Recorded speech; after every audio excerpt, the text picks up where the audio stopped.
Boa noite aos irmãos. Graça e paz no nome do Senhor Jesus. Boa noite a você que nos acompanha pelo YouTube. Que Deus te abençoe. Momento de nós continuarmos glorificando o Senhor, dessa vez ouvindo a sua palavra. Você que pode, abra comigo Lucas capítulo 7.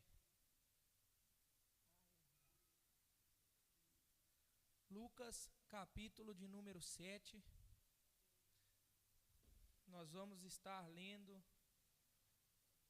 do versículo 11 ao versículo 17. Lembrando aos irmãos que logo após o culto nós temos uma cantina aqui, irmãos, pastel. Passa lá, nos abençoa em nome de Jesus, para o retiro dos jovens. E o pastel está uma benção também, tá, irmãos? Em nome de Jesus. Lucas capítulo 7, versículo 11.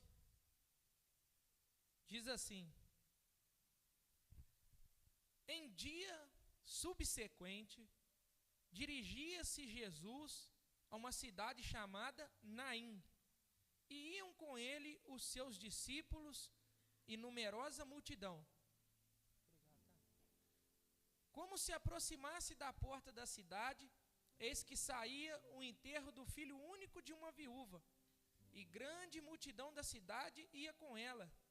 Vendo-a, o Senhor se compadeceu dela e lhe disse: não chores. Chegando-se, tocou o esquife e, parando os que conduziam, disse: jovem, eu te mando, levanta-te. Sentou-se o que estivera morto e passou a falar. E Jesus o restituiu à sua mãe. Todos ficaram possuídos de grande temor e glorificavam a Deus, dizendo: grande profeta se levantou entre nós, e Deus visitou o seu povo. Esta notícia a respeito dele divulgou-se por toda a Judéia e por toda a circunvizinhança. Senhor, aqui está a sua palavra. A tua mensagem diz que sem o Senhor nada podemos fazer. Não podemos pregar e tampouco podemos receber a sua palavra. Então eu peço ao Senhor que, por intermédio do Espírito Santo, o Senhor fale aos nossos corações e nos dê a condição de receber a sua palavra nessa noite. Que o nosso coração seja uma terra fértil, que a nossa mente, Deus, esteja receptiva àquilo que o Senhor tem preparado para nós. Que o Senhor possa trabalhar no nosso coração nessa noite, em nome de Jesus. Amém. Meus irmãos, nós estamos pregando nas quintas-feiras sobre clamor. E confesso para os irmãos que a minha intenção hoje era falar sobre o clamor de Ana, que é um texto que eu gosto muito. E eu meio que já estava, quando o pastor me fez o convite, eu já estava meio que meditando nesse texto, mas Deus trouxe essa palavra ao meu coração, e eu quero trazer ao coração dos irmãos para que nós possamos sair daqui esperançosos. A palavra de hoje é uma palavra de esperança para o meu e para o seu coração. Eu quero falar com os irmãos hoje sobre o Deus que se importa. Irmãos, existe um pensamento para a grande maioria das pessoas, de que Deus até existe, mas Ele é como alguém que constrói um relógio, dá corda naquele relógio, pendura o relógio e deixa o relógio funcionando por conta própria. Muitos acreditam que Deus é assim, que Deus criou o mundo e criou todas as leis que regem o mundo, e que Deus deixa com que o mundo funcione por conta própria. Muitas das vezes, nós nos deparamos com esse tipo de pensamento. Nós acreditamos que Deus parece estar tão longe de nós, principalmente nos momentos de dificuldade e de tristeza da nossa vida. O salmista vai dizer que nos momentos de angústia, alguém pode perguntar: onde está o seu Deus? Diante desse sofrimento, diante dessa angústia. E em muitos momentos da nossa caminhada, nós nos deparamos com esse tipo de sentimento. Como Deus parece estar longe de nós. Como Deus parece estar distante de nós. Mas a Bíblia nos ensina totalmente o contrário disso. A Bíblia ensina para mim e para você que Deus é um Deus totalmente interessado na minha e na sua vida. Talvez você ainda não saiba dessa informação, mas Deus tem um interesse muito grande na sua vida.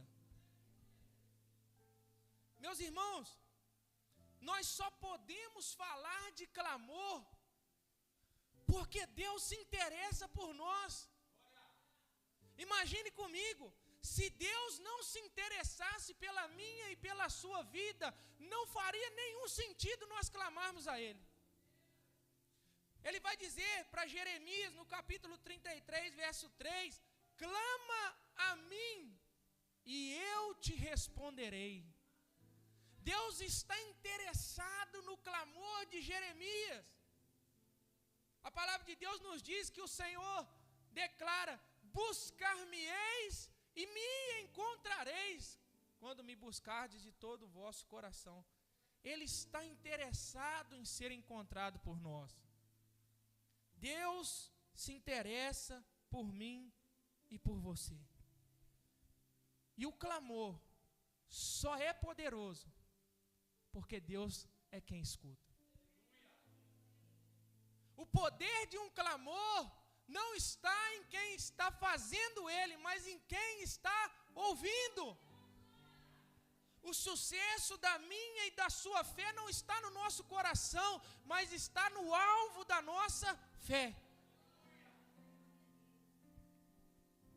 E eu quero te encorajar nessa noite a clamar. Sabe por quê, irmão? Porque Deus se importa com você. Eu quero que você saia daqui nessa noite com o coração cheio de esperança, entendendo que Deus se importa com cada detalhe da sua vida. Meus irmãos, isso é tão precioso para nós. A Bíblia nos diz que você já parou para olhar para o céu numa noite estrelada? Com certeza você não consegue contar as estrelas. Existem dezenas de milhões ou até bilhões de estrelas. A Bíblia nos diz que Ele as conhece cada uma pelo seu nome. A Bíblia nos diz, irmão, que toda a terra diante de Deus é como um estrabo para os seus pés. A Bíblia nos diz, irmão, que Deus é tão grande que se Ele pegasse toda a água da terra, ela caberia na palma da sua mão. Irmãos, a Bíblia diz que Deus, Ele não só sabe, como o pastor disse, a palavra que nós vamos dizer antes mesmo dela chegar à nossa língua, como também sabe quantos fios de cabelo nós temos na cabeça. Esse Deus gigante, esse Deus tão grande, se importa comigo e com você. Nós olhamos para Deus e pensamos, nós somos tão pequenos diante de Deus, nós somos tão miseráveis diante de Deus, tão falhos diante de Deus, e olhamos Deus tão imponente, tão soberano, tão poderoso, tão grande, e mesmo assim esse Deus todo-poderoso é capaz de se importar comigo e com você. E Ele não só se importa conosco nos pequenos detalhes, mas também se importa conosco nos nossos sofrimentos, nas nossas angústias, nos nossos momentos de medo, de solidão, nos momentos mais sombrios da nossa vida. Ele continua se importando conosco. Você precisa sair daqui hoje esperançoso para clamar, porque Deus se importa com você, porque você é precioso para Deus. Olha comigo o versículo 11, diz assim: em dia subsequente, dirigia-se Jesus a uma cidade chamada Naim, e iam com ele os seus discípulos e numerosa multidão. como se aproximasse da porta da cidade, eis que saía o enterro do filho único de uma viúva, e grande multidão da cidade ia com ela. Meus irmãos, Jesus aqui está conduzindo o seu ministério. Ele está realizando muitas curas, muitos milagres, anunciando o reino dos céus. E como nós sabemos, Jesus está caminhando de cidade em cidade. E ele vai passar por uma pequena cidade chamada Naim. E a Bíblia nos diz, irmãos, quando Jesus parece que está chegando naquela cidade, ele vai se deparar com um enterro. A Bíblia nos diz que uma viúva estava enterrando o seu único filho. Imagina comigo, Jesus chega na cidade, está acontecendo ali um enterro. E esse enterro, ele é protagonizado por uma viúva que está enterrando o seu único filho. Quem era essa mulher? A Bíblia não nos dá muitos detalhes sobre quem era. O que a Bíblia nos diz sobre essa mulher é que ela era uma viúva que tinha um filho só, que havia morrido, e ela estava enterrando aquele filho. Meus irmãos, será que você consegue dimensionar a dor dessa mulher? Será que nós conseguimos, de alguma forma, procurar entender qual o tamanho da dor dessa mulher? Se nós pararmos para pensar, ela era uma viúva, então ela já havia experimentado um tipo de dor muito cruel. Porque a Bíblia nos diz, irmão, que quando o homem e a mulher se unem, eles se tornam uma só carne. Aquela mulher havia sido ferida profundamente quando seu marido morre. E agora, me parece que ela está novamente experimentando uma dura dor. Só que agora, de perder o seu único filho. Eu não sei, a Bíblia não nos dá essa informação. Mas talvez esse filho poderia ser a única lembrança do marido. Ele não era só um filho. A dor dessa mulher, ela é tão grande que ela está perdendo em primeira instância um pedaço dela. Se você conversar com quem é pai e mãe, com certeza ele vai te dar essa seguinte definição: um filho faz parte de um pai e da mãe, até mesmo depois que saiu da barriga. Quando uma mãe vê um filho machucado, ela sente a dor do filho.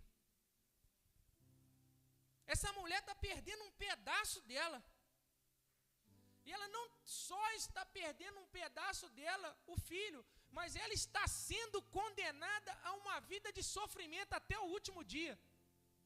Porque a Bíblia nos diz que quando o marido morria, a mulher, ela deveria ser sustentada pelos seus filhos.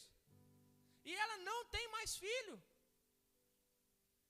Quando essa mulher perde o seu filho, ela não perde só no âmbito emocional, que talvez seja o mais importante, mas ela também está perdendo a perspectiva de uma vida boa daqui para frente, por não ter o seu filho e por propriamente enfrentar grandes dificuldades.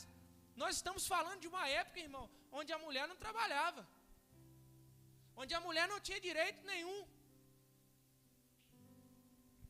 Então essa mulher, quando perde o filho, ela perde o filho e já começa a contemplar uma vida extremamente de sofrimento, seja financeira, seja emocional, seja social. E outra coisa que essa mulher pode enfrentar, o julgamento das pessoas.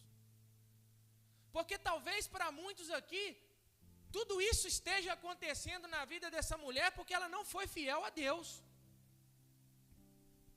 Não é assim que as pessoas gostam de definir o sofrimento das outras?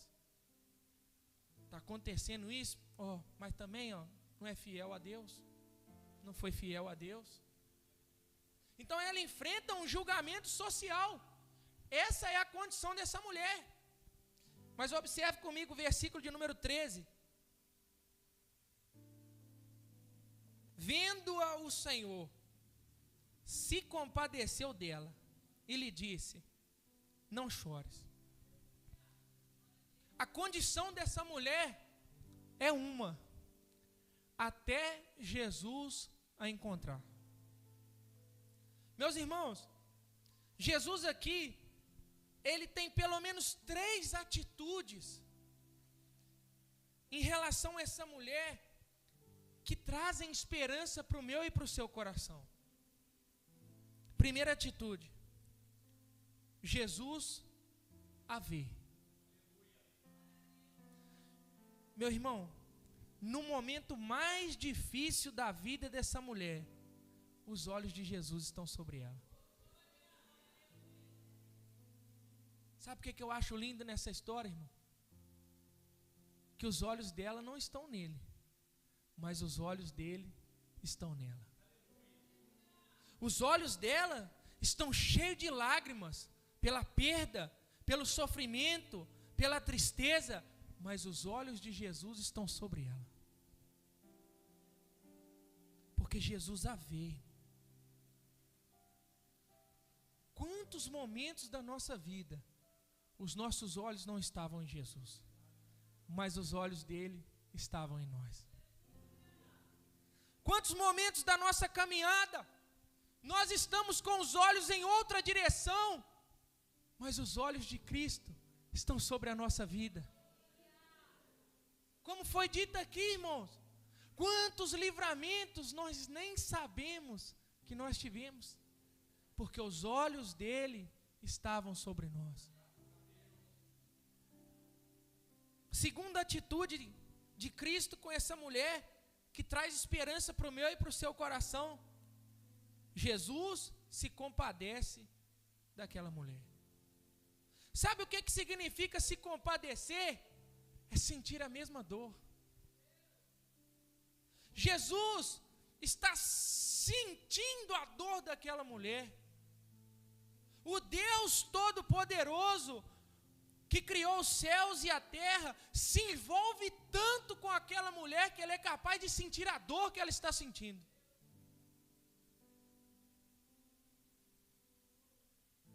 O nosso Deus pode ser muitas coisas, mas nunca será indiferente.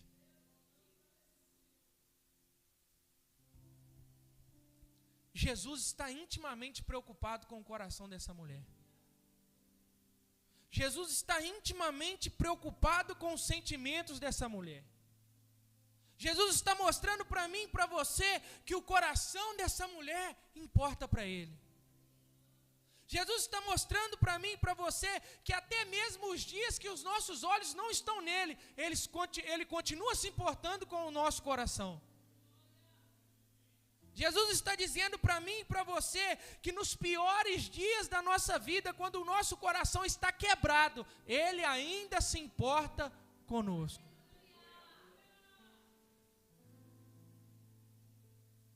O nosso Deus é um Deus que se compadece daquele que sofre. O nosso Deus é um Deus que se compadece daquele que está triste. Na minha angústia, clamei ao Senhor e Ele me ouviu. Irmãos, o nosso Deus é um Deus que se importa com aquele que está perdido. Talvez você tenha vivido a sua vida inteira achando que Deus não se importa com você. Talvez você tenha enfrentado grandes lutas e batalhas na sua vida. E às vezes você pensa assim: Deus tem mais pessoas para se preocupar do que eu. Mas eu quero dizer para você nessa noite que o nosso Deus não está indiferente às situações do seu coração. Deus está preocupado com você. Deus está interessado na sua vida. Deus está intimamente interessado no seu coração, a ponto do salmista dizer que Ele nos sonda e nos conhece. Terceira atitude que Jesus tem com essa mulher, que traz esperança para mim e para você. Ele fala com ela. Primeiro, ele vê aquela mulher. Segundo, ele se compadece daquela mulher. E terceiro, ele fala com aquela mulher. E o que eu acho interessante é que Jesus aqui se reserva a dizer pouquíssimas palavras para aquela mulher. Até porque, irmão, a situação aqui não é uma situação de muitas palavras. Mas olha comigo, no final do versículo 13, ele diz assim: não chores. Quando nós vamos em um velório, você pode dizer tudo, menos não chore. Você pode dizer que Deus vai sustentar a pessoa, você pode dizer que Deus vai dar força, vai dar graça, mas ninguém diz, não chores. Ninguém pode dizer a alguém que está sofrendo a perda de um filho, não chores.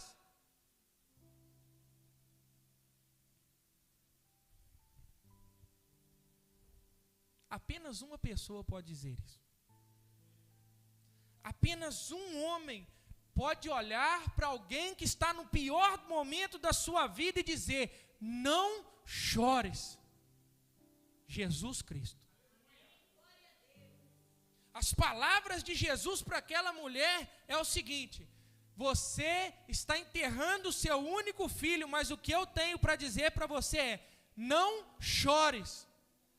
Porque Jesus diz para aquela mulher aquilo que ninguém pode dizer, é porque Jesus é o único que pode fazer aquilo que ninguém pode realizar. Não podemos dizer para as pessoas não chore, porque não temos a capacidade de enxugar a lágrima das pessoas, mas Apocalipse diz que Ele enxugará dos nossos olhos toda a lágrima, e não haverá mais pranto nem dor, porque as primeiras coisas são passadas. Ele pode chegar e dizer, não chores. Ele olha para aquela mulher e diz assim, todo mundo desse enterro não pode fazer por você o que eu posso, porque nenhum deles está tão interessado em você quanto eu. Verso 14 e 15. Chegando-se, tocou o esquife, e parando os que conduziam, disse, jovem, eu te mando, levanta-te. Sentou-se o que estivera morto e passou a falar. E Jesus o restituiu à sua mãe. Jesus vai invadir aquele velório, aquele enterro. Eu imagino Jesus meio que atravessando ali as pessoas que estavam carregando, colocando a mão no esquife. A Bíblia diz que todos pararam. Sabe o que eu acho interessante? Jesus não gritou para ninguém, para o enterro. Ele chega e põe a mão, e quando ele põe a mão, todo mundo para. E quando Jesus coloca a mão naquele esquife, ele vai mudar o diálogo. Agora ele não está falando com a mulher mais. Ele está falando com a morte. Meus irmãos, Jesus dá uma ordem para a morte. Devolve o menino. Devolve ele. Onde está a morte, a tua vitória? Meus irmãos, o Deus que se importa com a minha e com a sua vida é o Deus que tem poder sobre a morte. É o Deus que é capaz de dizer para a morte, me devolve. Como diria um grande pregador das antigas, ele aposentou o coveiro nesse dia. Meus irmãos, a morte está prontamente em obediência a Cristo. Ele olha para o jovem e diz, levanta. E a Bíblia nos diz algo lindo, que quando o jovem levanta, ele passa a falar, ou seja, ali há uma evidência de que realmente está vivo, e a Bíblia nos diz que ele restitui o jovem e a sua mãe. O nosso Deus é um Deus que tem poder de restituir. Talvez o seu casamento esteja como esse jovem, morto. Mas Deus tem o poder de restituir o seu casamento. Talvez a sua família se encontra como esse jovem, morta. Mas Deus tem o poder de restituir a sua família. Talvez o seu lar está como esse jovem, morto. Mas Deus tem o poder de restituir o amor dentro do seu lar. Deus tem o poder de restituir a paz dentro do seu lar. Deus tem o poder de restituir a harmonia dentro do seu lar. Deus tem o poder de restituir o carinho dentro do seu lar. Deus tem o poder de restituir o companheirismo dentro do seu lar. Deus tem o poder de restituir até a saúde daqueles que estão enfermos dentro do seu lar. Esse é o nosso Deus, irmãos. Esse é o Deus que se importa comigo e com você. O Deus que tem poder de restituir aquilo que foi perdido.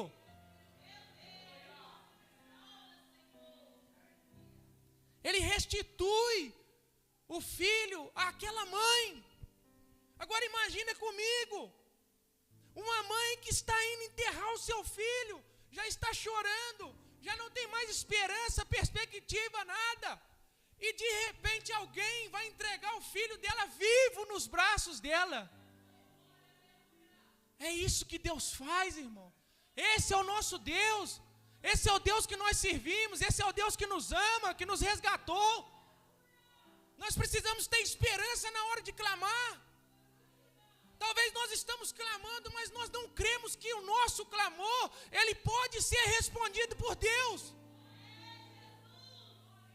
E sabe o que eu acho lindo nesse texto, irmão? É que ela não clamou. Me mostra aí onde essa mulher clamou.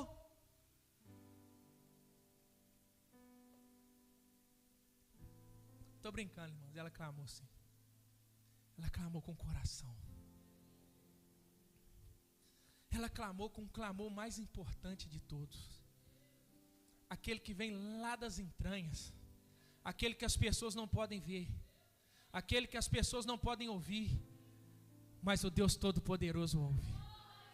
Porque Ele se importa. Ele não deixou de olhar para o coração daquela mulher. Jesus não parou naquela mulher à toa. Jesus não salvou esse jovem à toa. Jesus sabia que existia dentro do coração daquela mulher um clamor secreto, um clamor genuíno, um clamor verdadeiro. Irmãos, clame ao Senhor. Clame ao Senhor crendo que Deus é poderoso. Deus se importa com as mazelas que você tem enfrentado. Deus está preocupado com a sua vida. Você é especial para o Senhor, você não está aqui à toa. Você não morreu até hoje, irmão. Foi porque Deus não permitiu. Versículo 16 e 17. Todos ficaram possuídos de grande temor e glorificavam a Deus, dizendo: grande profeta se levantou entre nós, e Deus visitou o seu povo. Essa notícia a respeito dele divulgou-se por toda a Judéia e toda a circunvizinhança. Meus irmãos, você já aprendeu que Deus se importa com você. Isso traz esperança para você clamar. Você já entendeu que o seu clamor, ele é ouvido por Deus e que Deus pode realizar grandes coisas na sua vida. Agora você precisa aprender que todo clamor que sai do coração, seja do meu ou seja do seu, precisa glorificar a Deus. Os milagres que buscamos não são para nós, são para a glória de Deus. Pedires e não recebeis, porque pedires mal, para esbanjares nos próprios prazeres. O milagre dessa mulher é para a glória de Deus. O ápice da mensagem não é o filho voltando para os braços da mãe, mas é o nome de Deus sendo glorificado. O maior momento da minha e da sua vida não é o dia que o milagre chegar, mas é o dia que as pessoas olharem e falarem assim: foi Deus que fez. Aí você teve sucesso, irmão. Nós achamos que o sucesso do milagre é quando nós desfrutamos dele, mas é quando o nome do Senhor se torna mais conhecido através desse milagre. Porque a Bíblia nos diz, e foi falado aqui, porque dele, por ele e para ele são todas as coisas. Essa mulher não clamou com palavras, mas clamou com o coração. E Deus se importou com ela. Deus amou essa mulher. Deus estendeu as suas mãos. Deus estendeu o seu favor, a sua misericórdia, a sua graça a essa mulher. Nessa noite, eu quero que você entenda que Deus também se importa com você. Que a graça de Deus está disponível para a sua vida. Que a misericórdia do Senhor está disponível para a sua vida. Que o amor do Senhor já tem sido derramado sobre a sua vida. Jesus Cristo não está indiferente ao seu sofrimento. Talvez você viu a arte do culto hoje, disse assim: tem uma causa na minha vida que eu preciso clamar, então eu vou lá para aquela igreja hoje. Eu quero que você entenda, Jesus se importa com essa causa sim. Ainda que não esteja acontecendo nada, ainda que talvez você ache que não tem nada melhorando, ainda que nada se manifestou nesse plano físico, creia, Deus se importa com você. Deus não está com os olhos fechados em relação à sua vida. A Bíblia nos diz que as mãos do Senhor não estão encolhidas para nós. Pelo contrário, irmão, estão estendidas para nós. As mãos do Senhor estão estendidas para nós como um símbolo do favor de Deus para a nossa vida. Deus está se importando com o seu coração.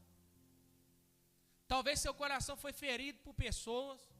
Talvez seu coração foi desprezado por pessoas. Mas Jesus não despreza o seu coração. Jesus se preocupa com o seu coração. Talvez o seu corpo foi usado e desprezado por pessoas. Jesus se preocupa com o seu corpo. Talvez a sua família foi desprezada, foi ferida, foi machucada. Deus se importa com a sua família. Nosso Deus é um Deus que se importa. O nosso Deus é um Deus pessoal, irmão. Deus não está longe de você. Deus não quis estar longe de você. Pelo contrário, Ele se aproximou. A ponto de vir a esse mundo, deixar a sua glória, encarnar como homem, como eu e você, e andar no nosso meio.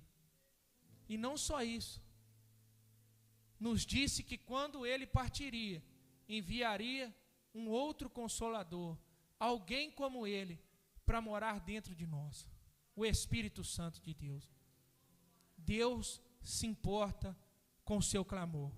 Fique de pé, vamos orar em nome de Jesus.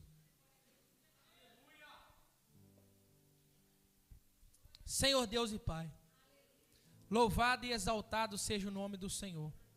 Bendito seja Tu, Senhor, e o seu reino jamais terá fim. Senhor, diante dessa palavra pregada, a minha oração é que o nosso coração se encha de esperança no Senhor. Que o nosso coração, Deus, se encha de alegria por saber que o Senhor se importa conosco. Deus, em nome de Jesus, que nenhuma alma nessa casa saia daqui, Deus, achando que o Senhor está indiferente ao coração dela. Que nenhuma pessoa que entrou por essas portas saia daqui sem a plena certeza de que o Senhor está olhando pela vida dela. Que o Senhor se compadece das dores, dos sofrimentos e das tristezas. E que o Senhor deseja realizar nessa alma aquilo que ninguém mais pode fazer, Senhor. A minha oração nessa noite é, Deus, que nossos olhos estejam no Senhor. Ainda que merejados por lágrimas de sofrimento e dor, que nós possamos encontrar em Ti o nosso refúgio. Que possamos clamar, Deus, com o coração convicto de que o Senhor irá nos ouvir, de que no momento oportuno, as mãos do Senhor irão agir em nosso favor. Que no momento oportuno, o milagre que vem da parte do Senhor se manifestará em nossas vidas, e nós vamos poder glorificar o seu nome e dizer: toda honra, toda glória e todo louvor sejam dadas ao Senhor dos exércitos. Em nome de Jesus, Deus, que nós não venhamos abandonar o lugar do clamor. Nos ajuda, Senhor, a nos mantermos firmes, crendo, ó Pai, que se clamarmos, o Senhor é poderoso para nos ouvir e mudar a nossa história. Essa é a minha oração, em nome de Jesus. Amém. E aplauda o nome do Senhor.